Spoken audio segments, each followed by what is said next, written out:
Баршаңызға сәлем.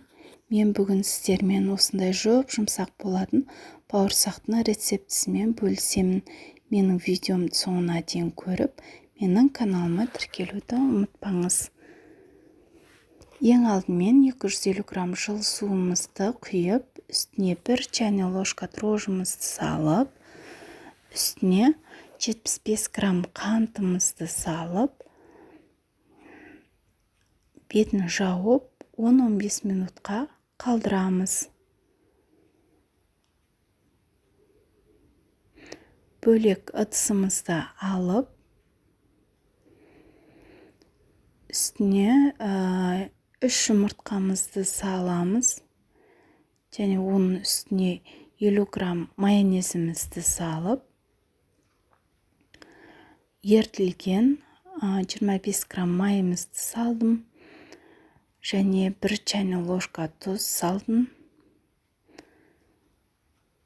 Үстіне жылытып қойған 250 грамм жылы сүтімізді құйып, жақсылап араластырамыз.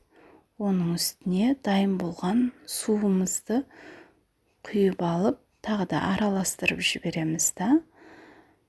Үстіне керегінше ұн саламыз. Өте жұмсақ қылып, бауырсағымызды ашытамыз.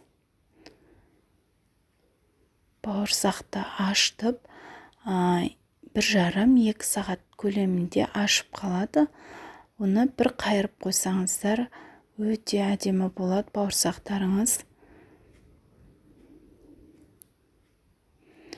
Осылай ашыған бауырсағымызды алып, 2 бөлікке бөліп алдым.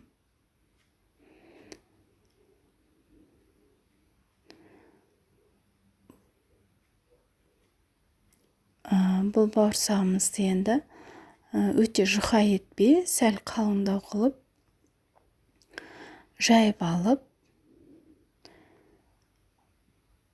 домалақ пішіндермен мен кесіп алдым.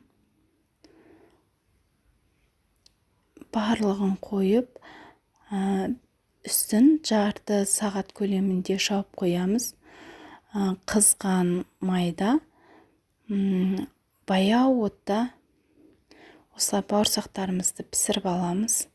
Сіздер де пісіріп көріңіздер, сіздерге ұнайды деген ойдамын. Мен осы бауырсақтарды тапсырысқа қабылдағанмын, өте әдемі шығатын. Сіздер де істеп көріңіздер. Менің видеом ұнаса, маған тіркелуді ұмытпаңыздар.